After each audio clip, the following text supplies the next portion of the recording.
Hello, I am Priyadarshini Karve.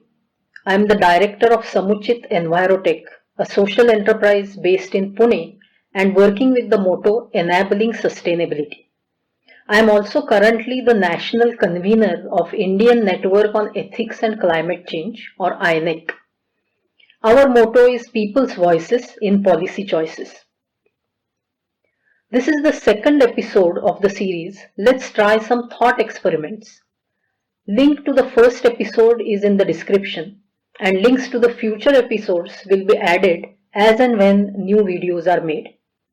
Let's talk about our healthcare system, which is on everyone's mind nowadays. We generally think only of doctors and hospitals when it comes to healthcare. However, we need to look at this with a much wider vision. A majority of the threats to our health come from viruses and bacteria, and a lot of these can be overcome through our inherent immunity. There are, of course, a few very dangerous microbes capable of overcoming our immunity and either cause long lasting damage or kill us. Thanks to modern science, we have vaccines against some of these diseases. So, if we have a robust inherent immunity and we are all properly vaccinated, we would be capable of fighting a lot of viral and bacterial diseases on our own.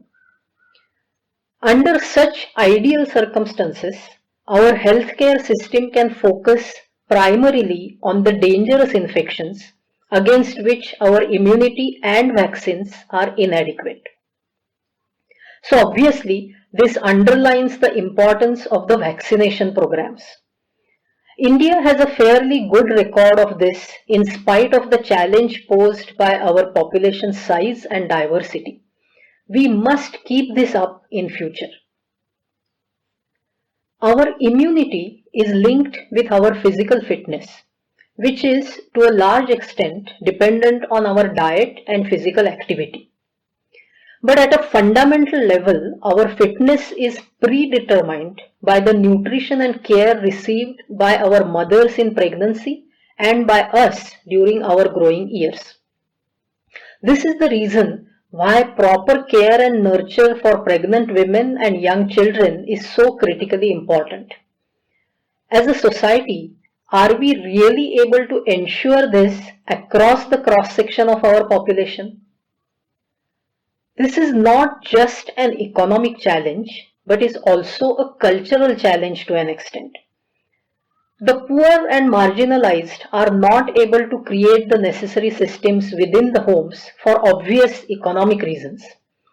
However, even the economically and socially advanced are failing on this front because of the misinformation and superstitions around what is good for the pregnant women, infants, and young children. So that is one thing to think about. Can we evolve a consensus around scientifically sound and culturally appropriate mechanisms to ensure maternal and child health and nutrition? How do we go about this? Who should be involved in the deliberations? Should the focus be on individuals, families, or communities? And then how do we effectively get the right information out to the general public? This discussion is very important for India, which is a youthful country that will be adding millions to its population within this century. As far as the economic constraints of the poor are concerned, that too is something that we all must address as a society. Because after all, not having the medical healthcare system overwhelmed with patients of preventable diseases is in the interest of everyone. We already have a few government schemes for this, both through the central government and the state governments. Many social organizations have also run long-term projects focused on maternal and child health and nutrition. Most of these schemes and projects have been around for several decades. We generally know now what works and what does not work.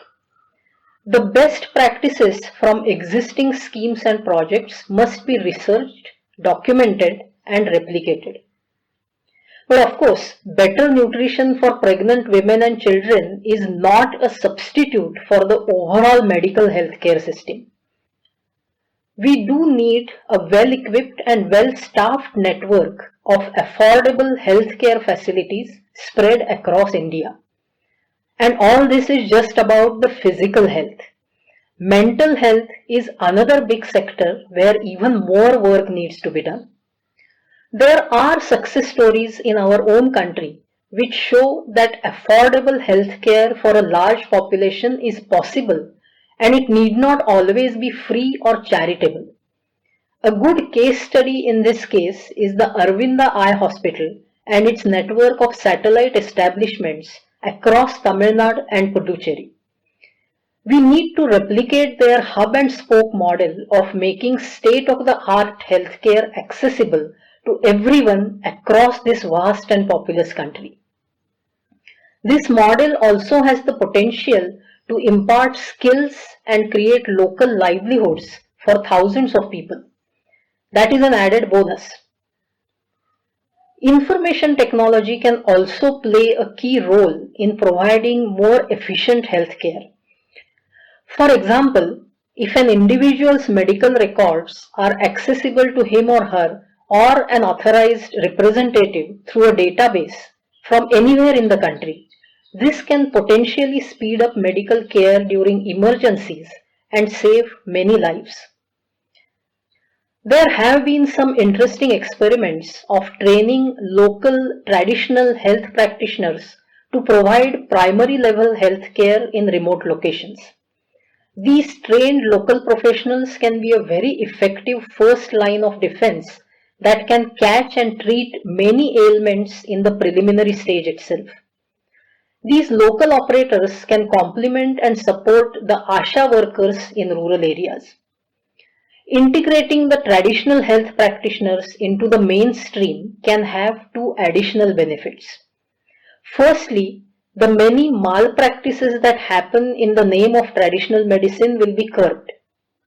Secondly, some of the good practices that are currently hidden in the traditional knowledge will come to light and can be scientifically validated and standardized.